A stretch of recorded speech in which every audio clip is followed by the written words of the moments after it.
ഞങ്ങളിന്ന് അമ്പലത്തിൽ പോവാണ്. വൈകുന്നേരം പോണത് കേരളത്തിലെ ഏറ്റവും പ്രശസ്തമായ ചോറ്റാനിക്കര ക്ഷേത്രത്തിലാണ്. എല്ലാവർക്കും അറിയാമായിരിക്കും, ഒരുപാട് പേർക്ക് വരാൻ ആഗ്രഹമുള്ളതും വന്നിട്ടുള്ളതൊക്കെ ആയിരിക്കണം. ഞാൻ കല്യാണത്തിന് മുമ്പ് ഒറ്റ തവണ വന്നിട്ടുള്ളൂ. കല്യാണം കഴിച്ച് കഴിഞ്ഞാണ് ഇവിടെ പലതവണ പോകാൻ ഭാഗ്യം കിട്ടിയത്. നമ്മൾ താമസിക്കുന്നത് അതിന് അധികം ദൂരം ഇല്ല. അപ്പം എല്ലാവർക്കും അറിയാവുന്നതാണ് ചോറ്റാനിക്കര അമ്മ. അവിടെ താഴെ ഭദ്രകാളി ക്ഷേത്രമുണ്ട്, കീഴ്ക്കാവ്. പിന്നെ ശിവന്റെ സാന്നിധ്യം ഉള്ളതുകൊണ്ട് അങ്ങനെ കുറേ ഭക്തജനങ്ങൾ ഭജന ഇരിക്കാനൊക്കെ വരുന്നതാണ്. അങ്ങനെ വളരെ പ്രസിദ്ധമായ ക്ഷേത്രമാണ്. നമുക്ക് ക്ഷേത്ര ആചാരങ്ങളെ മാനിച്ചുകൊണ്ട് അവിടെ കാണിക്കാൻ പറ്റുന്ന ഏരിയ മാത്രം കാണിക്കാം. എല്ലാവർക്കും വരാൻ ആഗ്രഹമുള്ളവർക്കൊക്കെ അതിനൊരു ഭാഗ്യം ഉണ്ടാകട്ടെ എന്ന് ഞാൻ പ്രാർത്ഥിക്കുകയാണ്. നമുക്ക് ചെന്ന് കഴിഞ്ഞാൽ മനസ്സിന് ഒരുപാട് സന്തോഷവും, നമുക്ക് ചെറിയൊരു സന്തോഷമായാലും സങ്കടമായാലും ചെന്ന് പറയണ ഒരു സ്ഥലമാണ്. അമ്മയുടെ അടുത്ത് എന്ന് പറഞ്ഞു കഴിഞ്ഞാൽ മനസ്സിനൊരു ഭയങ്കര ഒരു ആശ്വാസമാണ്. അപ്പം നമുക്ക് പോകാം. ഇവിടുന്ന് കുറച്ച് ദൂരമേ ഉള്ളൂ. നമുക്ക് പോയിട്ട് അവിടെ കുറച്ച് വിശേഷങ്ങളൊക്കെ ഉണ്ട്. പക്ഷെ അത് കാണിക്കാൻ പറ്റുന്ന ഭാഗങ്ങൾ മാത്രമേ നമുക്ക് കാണിക്കാൻ സാധിക്കത്തുള്ളൂ. ക്ഷേത്ര ആചാരങ്ങളെ മാനിച്ചുകൊണ്ട് നമുക്ക് കാണാം. നമ്മൾ പോകുന്ന വഴിക്ക് ഒരു എയർക്രാഫ്റ്റ് കാണാൻ പറ്റും കേട്ടോ.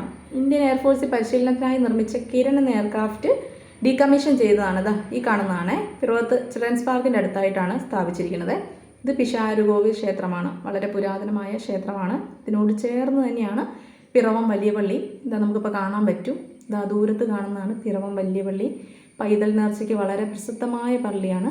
ജനുവരി മാസത്തിലാണ് പള്ളിയിലെ പെരുന്നാൾ. നമ്മൾ പിറവം പാലം കയറി ഇറങ്ങിയാണ് പോണത്. ഇപ്പോൾ നമ്മളിനി പോണ വഴിക്ക് ഇതാണ് മഹാദേവ ക്ഷേത്രമാണ്. പാഴൂർ മഹാദേവ ക്ഷേത്രം വളരെ പ്രസിദ്ധമായ ക്ഷേത്രമാണ് ഇതും.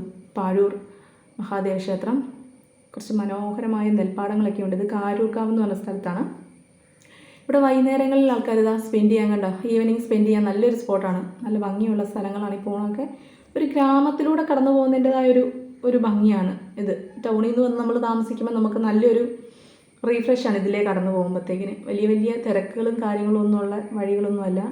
ഇപ്പോൾ വെട്ടിക്കൽ വഴിയാണ് നമ്മൾ അവിടെ നിന്ന് തിരിഞ്ഞ് വെട്ടിക്കൽ വഴിയാണ് പോകുന്നത്, അമ്പലത്തിലേക്ക് പോകുന്നത്. നമ്മളിപ്പം കുറച്ച് ദൂരം കൂടെ ഉള്ളൂ, എത്താറായിട്ടുണ്ട് അമ്പലത്തിലേക്ക്. ഈ വഴി ചെല്ലുന്ന അമ്പലത്തിലേക്കാണ് നമ്മളെത്തി. അമ്പലത്തിലെത്തി. ഇതാണ് മെയിൻ എൻട്രൻസ്. ഇതാണ്. നമ്മളിനി പാർക്കിങ്ങിൽ വണ്ടി വെച്ചിട്ട് നമുക്ക് അതിലേ കയറാം. അതിലേ ഉണ്ട് എൻട്രൻസ്. 2-3 സ്ഥലത്ത് പാർക്കിംഗ് ഉണ്ട് കേട്ടോ. ഇവിടെയാകുമ്പോൾ കുറച്ച് സ്പേസ് കൂടുതലുണ്ട്.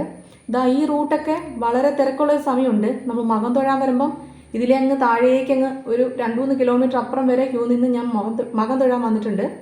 ഒരു തവണ എനിക്കത് പറ്റിയിട്ടുള്ളൂ. പിന്നീടൊന്നും എനിക്ക് സാധിച്ചിട്ടില്ല. ആ സമയത്ത് വരാൻ പറ്റില്ലായിരുന്നു. ഇനി ഈ എൻട്രൻസ് വഴി നമ്മൾ കയറുകയാണ്.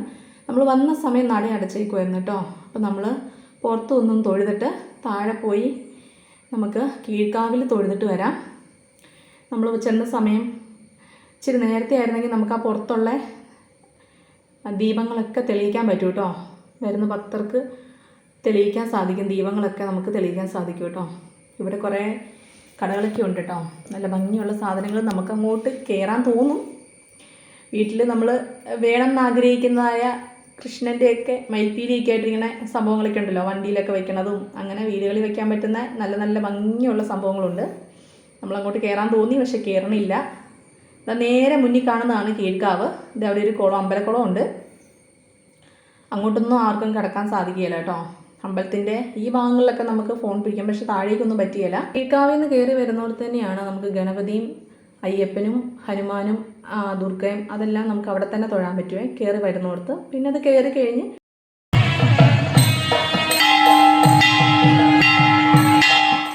നമ്മൾ ഉള്ളിൽ കയറി തൊഴുതതിന് ശേഷം പുറത്തിറങ്ങിയിട്ട് ശ്രീമൂലസ്ഥാനം ശിവനും ഒക്കെ അവിടെയാണ്.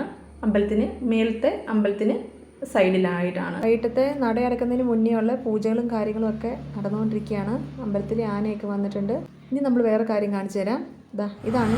ഇത് ചോറ്റാനിക്കരയിലെ ഗജറാണി സീതയുടെ പ്രതിമയാണ്. അധികം നാളായില്ല ഇതിവിടെ സ്ഥാപിച്ചിട്ട്.